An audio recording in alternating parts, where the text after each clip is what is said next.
Good morning, afternoon, evening. I'm so happy to have Anshuman with us. He is from India in Calcutta.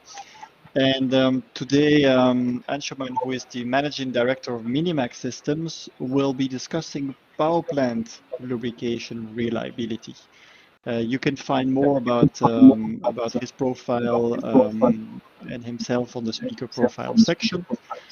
So with no further ado, I will let Anshuman present, and I will disappear and come back after the presentation. Enjoy. Thank you very much.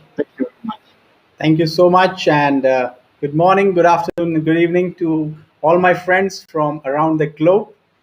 Today we have a very interesting topic, and that's power plant lubrication reliability. So we all know that power plants have multiple types of equipment, components, and lubrication systems. And all of these are highly important for the better longevity of the plants and the production. So let us start off with understanding the areas where lubrication systems are quite prominent. So there are in all some 6 areas where lubrication is of prime importance. The first one being the turbine maintenance department. Second is the boiler maintenance. Then you have the coal handling plants, the ash handling plant, and then we have cooling towers where you have certain gearboxes, and of course the chemistry lab where you would performing a lot of tests with regards to your lubrication oil and other fluids. So moving towards one of the most important areas of the power plant, that's the turbine maintenance department. Now, this is a challenging area where you have multiple type of equipment which have lubrication systems. The first one being the boiler feed pump, which is very important for conveying the water into the boiler. And here in this particular system, you have turbine driven boiler feed pumps, and these turbine driven boiler feed pumps have certain lube oil circuit in them for the better lubrication of the bearings. So for the thrust bearings where the temperature rises are related to the lube oil, it becomes very important to maintain the lubrication system. Second, we have the turbine control system, and in turbine control system, the modern age turbines which have supercritical turbine applications, where you have EH or electro-hydraulic control systems. And these electro-hydraulic control systems have in their hydraulic circuit certain servo valves which work with the fluid called EH fluid, or many times it is a phosphate ester fluid, or in common terms you can also call it as fire resistant fluid. Next, you have the turbine lube system, which is certainly having the bulk of the fluid in the turbine department. And that's the area where large sized bearings are there, journal bearings are there, and most of the concerns with regards to bearing failures or bearing pitch marks or scoring marks. That is what you would find in the turbine lubrication system. Next, we are moving on to the boiler maintenance department, where again the volume of fluid might be lesser than the turbine department. However, the importance is still very high. For example, the FD fan or the forced draft fan and the primary air fan, where a small amount of lubrication impurities that can actually lead to the failure of pitch control, the pitch control of the blades, and that would ultimately unbalance the entire furnace draught, which would lead or which might lead to boiler explosions. So, a lubrication impurity causing certain major accidents in your plant, that's certainly a main cause of concern. Second, we have grinding mills, and in grinding mills, there are gearboxes. These gearboxes are subject to a lot of dirt contamination around them, and hence they get contaminated very fast because of the dusty air which is moving around the grinding mills for the application of grinding coal. So here you would be facing problems related to the entire mill gearbox failing altogether. You might have also certain hydraulic thrusters with these grinding mills. Even they can get contaminated and thereby fail. One of the most important components or equipment in the boiler maintenance is the air preheater, or we call it as APH. These are heavy rotary equipment to the tune of 700 to 800 tons, and they are rotating over one particular thrust bearing, and that bearing is having a very high viscosity fluid, that is more than 680 cst viscosity fluid running in those systems, in those thrust bearings. Now, if these high viscous lubrication oil are getting contaminated, we are actually leading to this entire APH rotation getting stalled, and that might lead to half of the production or half of the power generation just wiping up in no time. Then one of the departments in the power plants is a coal handling plant, and it certainly handles the entire amount of coal which is coming in to the power plant as a form of a raw material. Now, there are certain logistical constraints because coal normally comes in wagons. So these railway wagons need to be emptied as fast as possible and handed over the empty wagons back to the logistic organization.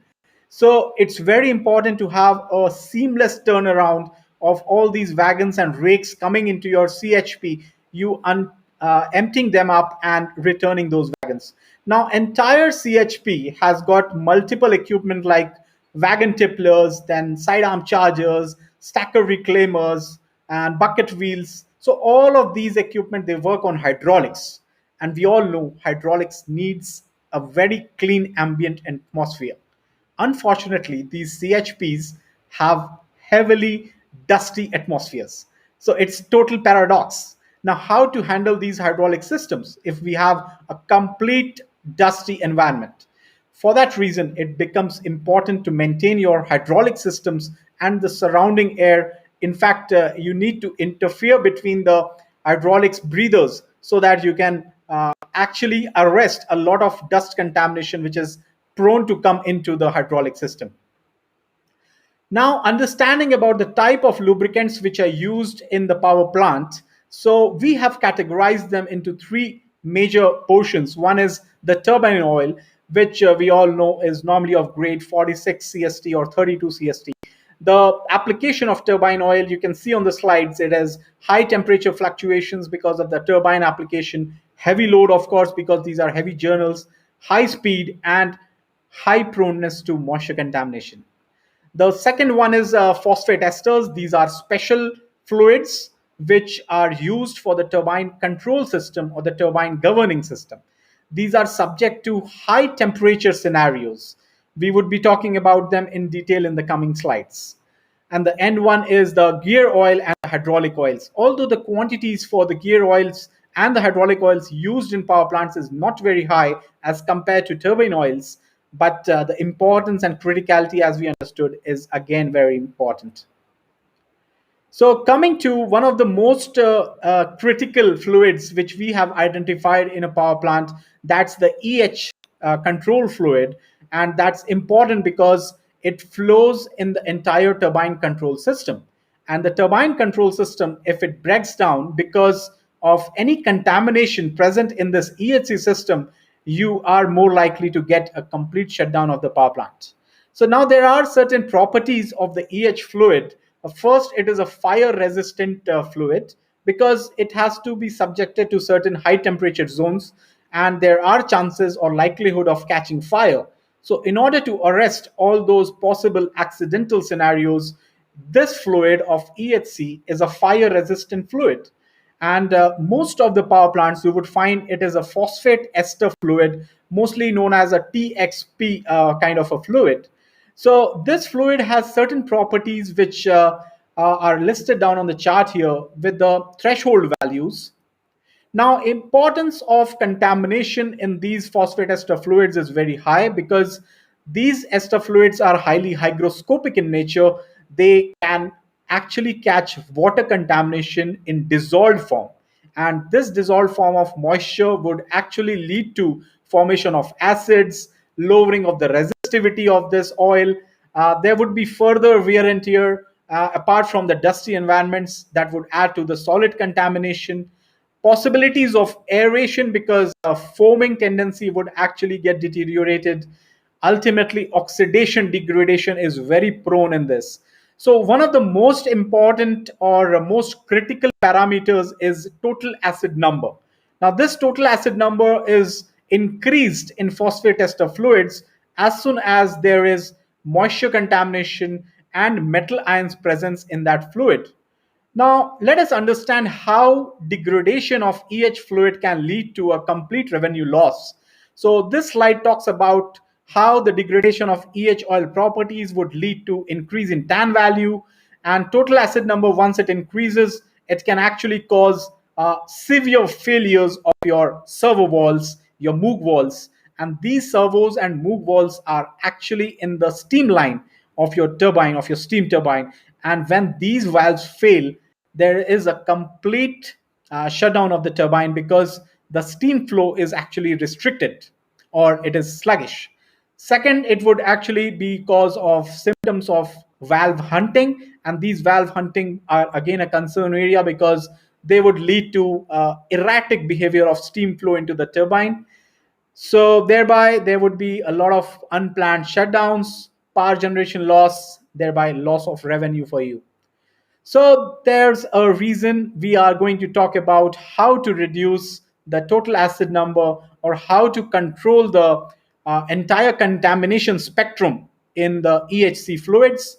So there is a need for a complete purification or a complete contamination control system, which can have four major functions. So the first function should be tan reduction by ion exchange. The second function should be water removal by low vacuum dehydration because that would be able to handle your dissolved content of moisture as well. The third one is very important because it will control the solid particles. So you can use mechanical filtration, thereby you can control the NAS class. And one more important equipment or one more important function which these conditioners need to have, that's headspace dehumidifier. Now, the headspace of your EH oil tanks, these are prone to humid atmospheres. And this humidity enters into the headspace from the breathers, from the air breathers. Now, there are a lot of cases where the environment, ambient environment is a coastal belt environment. And in those conditions, humidity in the tank headspace would lead to further increase of moisture contamination in your EHC fluid. So here I would like to draw your attention towards certain case studies. So our company has been performing a lot of EHC fluid conditioning activities through our equipment. So this is one case study where the value of tan that had gone up to 1.8. Now that's something which is very high. I'm sure a lot of you would be wondering whether it's a true figure or not. But trust me, that's the level it had gone up to. and that was leading to a lot of servo valve failures, sluggish behavior, hunting of the valves. Ultimately, the entire turbine was behaving erratically. So, what the purifier does, the purifier actually reduces all sorts of contamination. It brings down the NAS class from 11 to 6. If you could see, that happened in a period of around 1.5 months. The second, it brings down the or controls the moisture levels using low vacuum rehydration systems. So the moisture levels here have reduced from 1200 ppm to 343 ppm. And the third and the most important levels, that is total acid number, here the results are miraculous. So from 1.8 tan value, bringing down to zero point 0.2 tan values, this is something miraculous. That is what these purifiers are supposed to do. So this is one of the cases, and the technology which was used here was wet resin, weak base anion based resin technology, which was used for reduction of total acid number from the EH fluid. Coming to the second case study, it is from a power plant. It's the first and the largest supercritical coal-fired power plant in India, 2 into 660 megawatt. It's a Chinese technology-based turbine. And here there are two turbines, and here the problem was degradation of EH oil properties. So they could see some color of the oil changing to black, and that particular instance or symptom brought them to the notice of checking the tan values.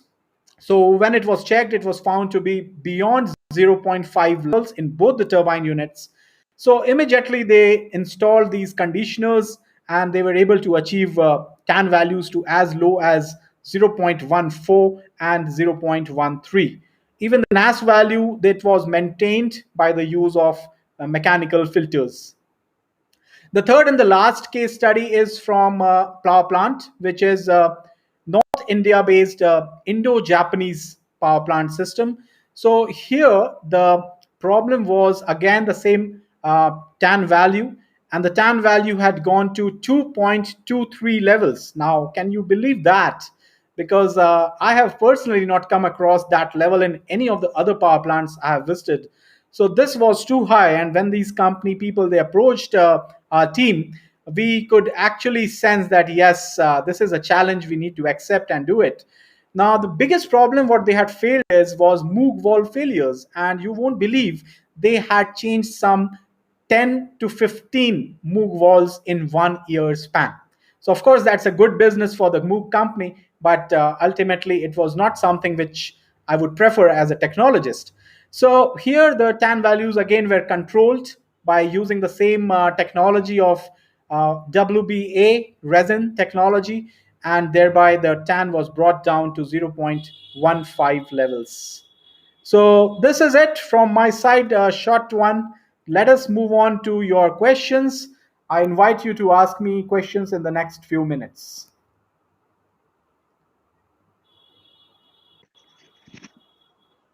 Thank you, Anshuman. Thank you for this great presentation. Um, so there's a question here from Yogesh, and Yogesh asks, can electrokinetic wear damage the servo valves? Yes, of course, because the servo walls have very fine tolerances, and such kind of electrokinetic wear it happens when your resistivity values have actually fallen down. So these are actually the second level. If your tan values increase, then of course you are prone to lose your resistivity values for the fluid, and hence that would lead to electrokinetic wear of your servo valves, which would lead to valve hunting and sluggish behavior.